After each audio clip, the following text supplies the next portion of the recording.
Salam, xoş gəlmisiniz. İdman həyatı necə gedəcək? Səhər oyanırsan, məşqə gəlirsən, yemək yeyirsən, yatırsan, təzədən axşam məşqə gedirsən. Həftədə 3 dəfə 2 məşqimiz olur, həftədə 3 dəfə də 1 məşqimiz olur. Bir 15 ildən çoxdur, yalan deyim, 15 ildən çoxdur. Ailə ortamı, bir savaşmaq, hamının bir məqsədi var, çempion olmaq.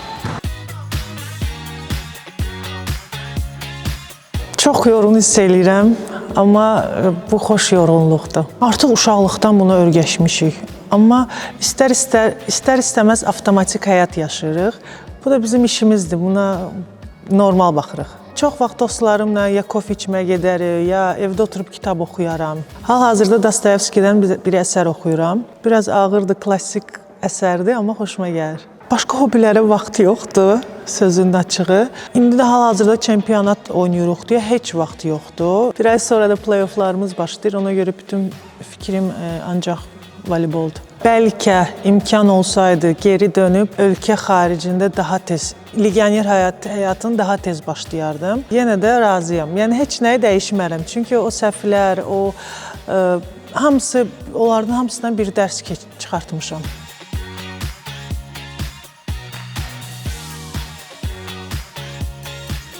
Əslində voleybolu uşaqlıqdan çox sevirdim və çox sağ olsunlar ki, valideynlərim mənə bu yolda dəstək oldular və günün bu günə qədər də dəstək olurlar. İndi 7 il sonra legioner həyatı yaşayandan sonra ölkəyə dönmək, əslində düzünü desəm heç planlaşdırmırdım ölkəyə dönməyə, amma Turan klubunun rəhbərliyi ilə görüşəndən sonra artıq dedim ki, niyə də yox, bir ildə vətəndə oynayaram.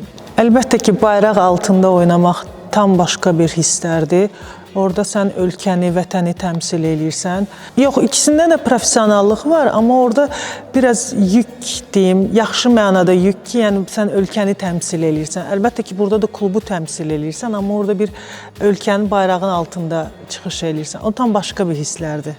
Adaptasiya təzə-təzə çətin idi. Həm yemək barəsində, həm ailə üzvlərindən uzaq qalmaq, həm dostlardan uzaq qalmaq. Amma dediyim kimi boş vaxtımız olmur.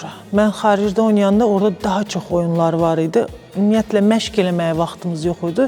Hər həftə 2-3 oyun oynayırıq deyə vaxt tez keçirdi. Yeni il arası fasilə olanda ya mən evə gedirdim, ya evdəkilər gəlirdilər yanıma. Ona görə vaxt tez keçirdiyə darıxmağa vaxtımız olmur. Orada mən təcrübəni Çempionlar Liqini oynayanda hiss edirəm. Orada mən təcrübəni CEF Kubokunu oynayanda hiss edirəm və sən dünyanın bir nömrəli klublarına qarşı oynayırsan. Səndən asılı olmayaraq sən bu təcrübəni yığırsan. Bir klubda 6 il çıxış eləmişəm. Sonra bir il Türkiyədə oynamışam. Amma öyrəşmişik. Yəni bizim işimiz ya istər Azərbaycanda, ya istər başqa ölkələrdə eynidir. Yəni biraz az, biraz çox eyni iş görürük.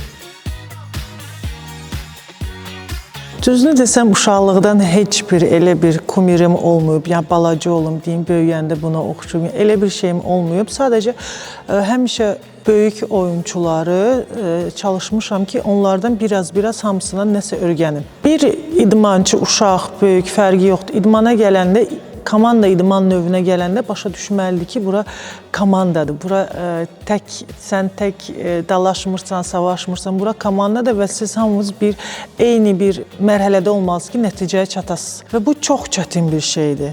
Məşqçilər tərəfindən, həm oyunçular tərəfindən. Amma məşqçilər qıraqdan iş görür. Ən çox da heyətin oyunçuları eyni beyində olmalılar ki, eyni nəticəyə çataq.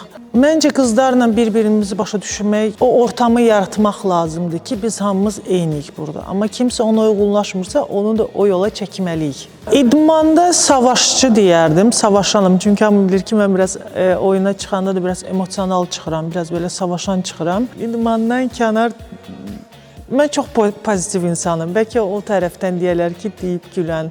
Hətta hərdən soruşurlar ki, sən heç problemin yoxdur, həmişə deyirsən, gülürsən. Amma yəni belə bir pozitivam.